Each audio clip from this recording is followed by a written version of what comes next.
Once the rehearsals began, Tatya preferred to leave matters in the hands of Bhalerao. "We have done all we could," he told Tansukrai. "He has the equipment and the actors, and Kishan Mehta is looking into the accounts. Let him get on with making the bioscope, and let us not interfere too much in it." Tansukrai agreed. Bhalerao had earned their trust by going about the setting up of the film factory in a most meticulous manner. Every anna spent by him was accounted for, and he vetoed any plans for unnecessary expenses. He insisted that the cottages be furnished in the sparsest manner possible, rolling out his bedding at night in the room that housed the most precious equipment, like the camera.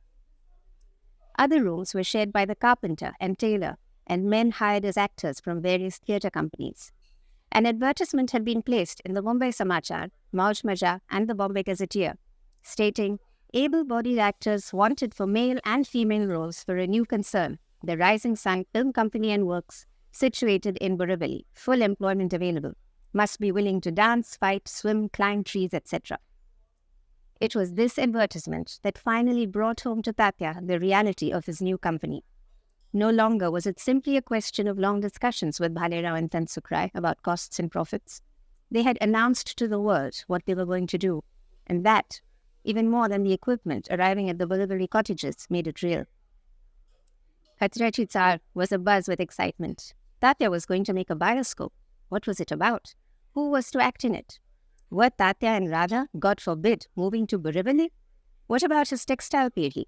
Could he really manage two businesses at two opposite ends of Bombay?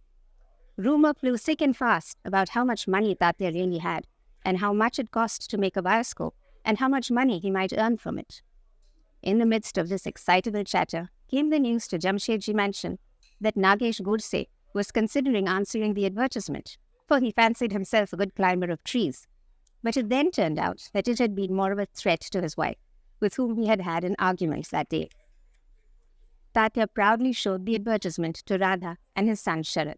Sharad could scarcely contain his excitement. "I want to go and see the actors swim and fight," he exclaimed. "Will they have swords for the fighting, or will they use their fists?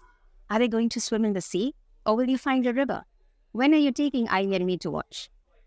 "Under no circumstances can you come to watch," said Tatya at once. "A film factory is no place for women and children." And later he told Radha not to bring up the subject with Sharad again. "I regret showing him the advertisement," he said. "But why?" asked Radha, surprised, looking up from kneading dough. Tatya was standing at the door of the kitchen, taking care not to step in, for he had not completed the necessary purifying rituals which would allow him to enter. "There will be theatre actors there," said Tatya hesitantly, "and I believe they are not the best company for a child to keep, nor to take examples from regarding behavior." Radha stopped her kneading and looked suspiciously at Tatya. "But you will be mixing with them," she said. "Only because I have to," he said, "and not more than necessary. Dealing with them is Bhalerao's responsibility. He's used to it." She opened her mouth to speak, closed it, and nodded. She peered behind her over one shoulder to ensure that Umabai was out of earshot. Then she said awkwardly, not looking at Tatya, "Can I ask you something?" "Of course," he said. "I heard that the foreign bioscopes have women in them, and that some Indian ones have started showing women as well." She looked steadfastly down at her dome. "Indian women do not work in the bioscope," said Tatya firmly.